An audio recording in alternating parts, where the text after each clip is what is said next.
तो जैसे कि तुम लोगों ने पिछले व्लॉग में देखा होगा कि हम लोग अपने फ्रेंड की दीदी की शादी में आए हुए थे करेली, और हमारी गाड़ी में पेट्रोल कम होने की वजह से हमें दोस्त की स्कूटी उठानी पड़ी थी, और फिर हम लोग आ गए थे मॉल। तो हेलो गाइस, मैं हूं श्रेयांश और हम लोग आए हुए थे मॉल शॉपिंग के लिए। पर यहाँ के कपड़े हमें पसंद नहीं आते तो हम लोग बाहर आ जाते हैं। झूठ बोल रहा है, औकात से बाहर कपड़े थे इसलिए बाहर आ गया। अरे भाई ऐसा कुछ नहीं है, इसकी बात मत सुन रहे तुम। और फिर भाई थोड़ी बहुत कपड़ों की शॉपिंग करने के बाद हम लोग आ जाते हैं जूते खरीदने के लिए, जहाँ मुझे ये नाइकी के स्नीकर्स पहली नजर में ही पसंद आ जाते हैं, और मेरे साथ साथ प्रिंस को भी। प्रिंस ने तो भाई तुरंत ही ले ली। भाई इन जूतों की कॉस्ट बहुत ज्यादा थी इसलिए आधे पैसे मुझे देने पड़े। और भाई तुम्हारा भाई भी बिल्कुल ऐसे ही सेम जूते लेने वाला है, पर मेरे पैसे रखे हुए हैं मेरे बैग में, और मेरा बैग रखा हुआ है जीएस गार्डन। तो बिना किसी देरी के हम लोग पहले जीएस गार्डन आ जाते हैं, फिर यहाँ से मैं पैसे उठाता हूँ और वापस हम लोग निकल जाते हैं उसी जूते के शोरूम पर। और यहाँ पहुंचकर मैंने भी ले लिए थे नाइकी के ये वाले स्नीकर, और आप लोग कमेंट में जरूर बताना इसकी कॉस्ट क्या हो सकती है। और फिर हम लोग वापस आ जाते हैं जीएस गार्डन, और आकर हम लोग जल्दी से तैयार हो जाते हैं। और भाई इन जूतों के साथ मेरा आउटफिट कुछ ऐसा लग रहा था जो कि मुझे तो बहुत पसंद आया। और फिर भाई हम लोग नीचे आ जाते हैं और देखते हैं कि यहाँ तो एंगेजमेंट की तैयारी चल रही थी, और भाई यहाँ पर गोरिल्ला भी आ गया था जो कुछ ऐसे मजे ले रहा था।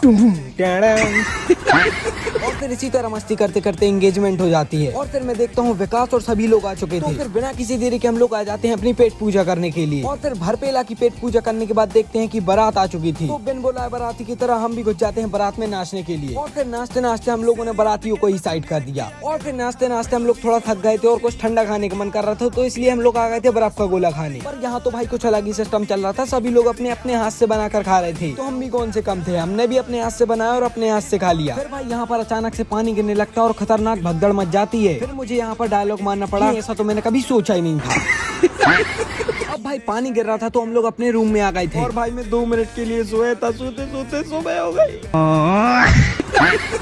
और ये प्रिंस मुझे जगाने आया था, साला पहले नहीं आ सका। भाई मैंने उठ के देखा तो भाई पूरी शादी हो चुकी थी, कुछ ही रस्में रह गई थी जिनके होते ही विदाई होने लगती है। यहाँ विदाई हो रही थी और विदाई में सभी रो रहे थे। यहाँ विदाई होने देते और हम लोग करते हैं पोहा जलेबी का नाश्ता, और जैसे ही विदाई कंप्लीट हो जाती है वैसे ही हम लोग निकल आते हैं देवरी के लिए। मिलते हैं नेक्स्ट ब्लॉग में, तब तक के लिए जय श्री राम।